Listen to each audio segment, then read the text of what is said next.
बान्दोआव थेलेबलेब फिसा देरायावनो যেতিয়া ইউপিপিএল চৰকাৰ গঠন কৰিলে গঠন কৰাৰ পিছত আমি শুনিলো তাৰ পৰা 14টা না 16টা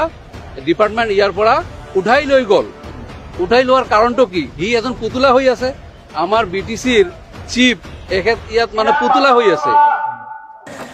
আপোনালোকে যদি ঘুৰিবলৈ যায় প্ৰতি গাঁৱত আজি 1 দৰ্জনকৈ নহলেও 5 জনকৈ আজি মুছলমান ভাইসকলে মিস্ত্ৰী কাম কৰি আছে गुबुन गुबुन दिनफोरनि बायदि दिनैबो नोंथांमोननि थाखाय मोनसे भिडिअ लानानै फैदों मोननैसो आयदा लानानै आसा खालामो नोंथांमोना भिडिअखौ जोबजासिम नायगोन आरो भिडिअखौ मोजां मोनोब्ला लाइक शेयार कमेन्ट खालामगोन होननानै आरो लोगोसेयैनो चेनेलखौ जुदि अनसायोबा साबस्क्राइब खालामनानै लागोन होननानैबो आसा खालामबाय दा भिडिअखौ जागायनायनि गिबियावनो बयनिसिमबो आंनि अननाय आरो सिबिनायखौ जासिहरबाय लोगोसेनो नोंथांमोन बयबो मोजाङैनो दं आरो अरायबो मोजाङै थागोन होननानैबो इसोरनि खाथियाव आरज गाबबाय दिनैनि गुबै आयदाफोरनि गेजेराव दङ जे मानगोनां सिबिजाथाव गेदेमा रन्जन दैमारि सारखौ सेसन कर्टआव लाबोनाय जादोंमोन आरो बेयाव सारा मिनिस्लु महरजों गोबां खोथा रायलायनाय आरो बिथांनि थाबायनाय माने रंजा फुर्तिखौ नुनो मोननाय जादोंमोन नाथाय जेब्ला बिथाङा थांफिननायनि सम जायो अब्ला बासाव गाखोनाय समाव बिथांनि महरखौ नुनानै बिखाखौ खायसिब मोनदों जे आथिखालाव जायफोर थिफुतला बर'नि माखासे गांगा थफा गेदेर गेदेर खोथा बुंग्रा दैदेनगिरि बिथांमोना माने गोजोन सान्थिनि खोथा बुङो नाथाय दिनैहाय बिथां गेदेमाया गाव हारसिंनो खथा फिसायाव रुम फिसायावनो माने जिउ बाबेन होनांदों नाथाय बेफोरनि फारसे माबायदि हाबा मावदों बेफोरखौ साननानै गोसोखौ जोबोद गाबखांनाय मोनदों आरो बिनि सायाव गासैबो बर' रायजो राजाफोरखौ माने थार बिजिरनो थाखाय आङो गुरै बे भिडिअनि गेजेरजों खावलायहरबाय दा बिनि अनगायैबो आरोबाव गुबुन भिडिअ दङ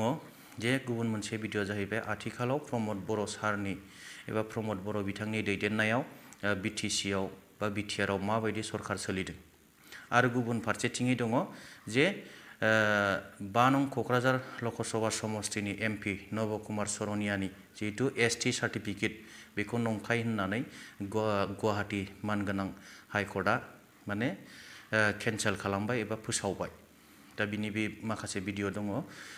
आसा खालामो नोंथांमोन बयबो भिडिअखौ नायलांगोन दङ आं बेयावनो दङ आं बेयावनो काहिली पाराते एटिबिएन केनि बान्दोआव थेलेबलेब फिसा देरायावनो काहिली पारातेन एपिबिएन केनि बान्दोआव थेलेबलेब फिसा देरायावनो नङा बियो आंनि आंगो गामि नङा बियो अदला खासिबारि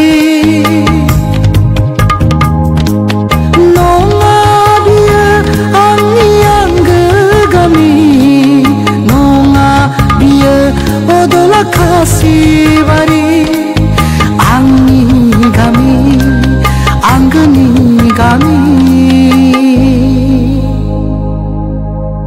दङ आं बेयावनो दङ आं बेयावनो काहिली पाराते एटिबिएन केनि बान्दोआव थेलेबलेब फिसा देरायावनो काहिली पारातेन एपिबिएन केनि बान्दोआव थेलेबलेब फिसा देरायावनो नङा बियो आंनि आंगो गामि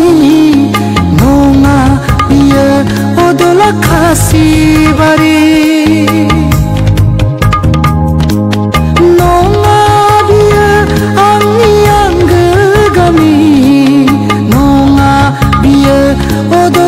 खासिबारि आंनि गामि आंगोनि गामि दङ आं बेयावनो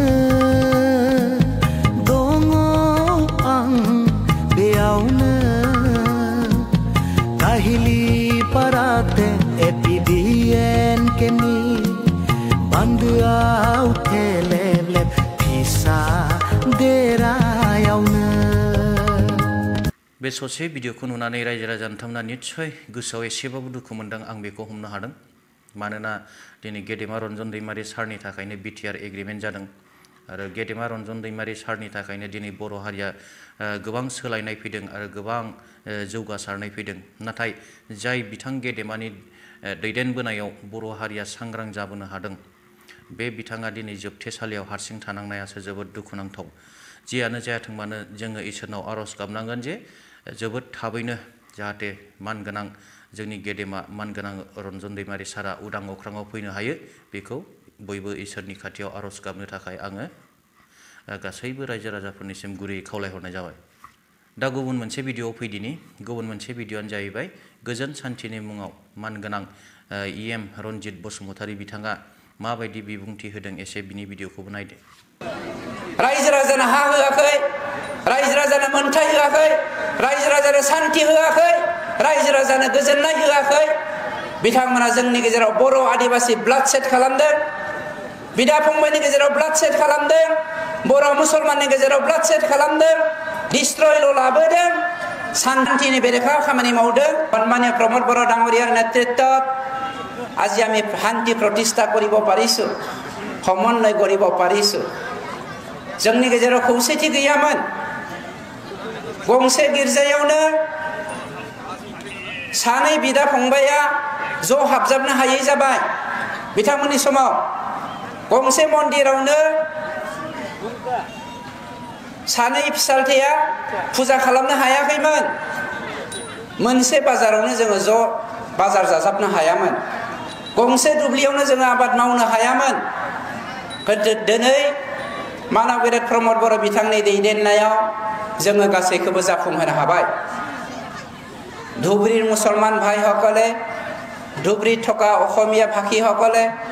ধুবুৰীত থকা ৰাজবংশী ভাইসকলে আজি পাহাৰৰ কাষত আহি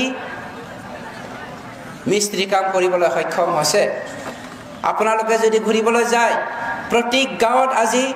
এক দৰ্জনকৈ নহলেও 5 জনকৈ আজি মুছলমান ভাইসকলে মিস্ত্ৰী কাম কৰি আছে যে কামটো 17 বছৰে হাগ্ৰামা ডাঙৰীয়াৰ নেতৃত্বত আমাৰ বিটিসি অঞ্চলত কেতিয়াও আমি দেখিবলৈ সক্ষম হোৱা নাছিলো बे ससे भिडिअखौ नायनानै रायजो राजा नोंथांमोना माबायदि मोन्दांथि मोनखो प्लिज कमेन्ट सेक्सनाव लिरनानै हरदो आंनि बायदियैब्ला बेफोर खोथाखौ दा रायखांनायनि सम नंलामोन मानोना बेफोर गोजाम खोथाखौ रायखांनानै दा हारि आरो माहारिनि गेजेराव दावराव दावसि लाबोफिननायनि बा गोजाम खोथाखौ गोसोखांहोनानै दुखु मोनहोनायनि सम नंलामोन प्रमोद बर' এটা তালা তাৰ চাবিপাত থাকে দিছপুৰত মানে যিবিলাক আজি কাম কৰিছে গোটেই অসম চৰকাৰৰ পৰা কৰি আছে তেওঁ হেমন্ত বিশ্বৰ আদেশ মতে তেওঁ চলি আছে যেনেকৈ চাবি দিয়া পুতলা এটাই চাবি দিলেহে ঘূৰে ঠিক তেনেদৰে তেওঁ কাম কৰি আছে গতিকে আগতে যেনেকুৱা আছিলে আমাৰ বিটিচিখন যেনেকৈ চলাই আছিলে চিফ ছাৰে তেওঁতো তেনেকৈ নিজ ইচ্ছামতে চলাব পৰা নাই নহয় গতিকে ওপৰৰ পৰা অসম চৰকাৰৰ পৰা আহিলেহে সেইমতেহে তেওঁ চলে গতিকে বিটিচি আমাৰ গোটেই যুৱচামে ওলাই আহিছে যাতে আমি নিজাববীয়াকৈ নতুন ভাল আদৰ্শৰে ভাল নীতিৰে যাতে আগুৱাই যাব পাৰো প্ৰমোদ বড়ৰ এটা তালা তাৰ চাবিপাত থাকে দিছপুৰত দিছপুৰে যদি তালাটো খুলে তেতিয়াহে প্ৰমোদ বড়ৰ তালা খোল খায় গতিকে সমস্ত কাম কাজৰ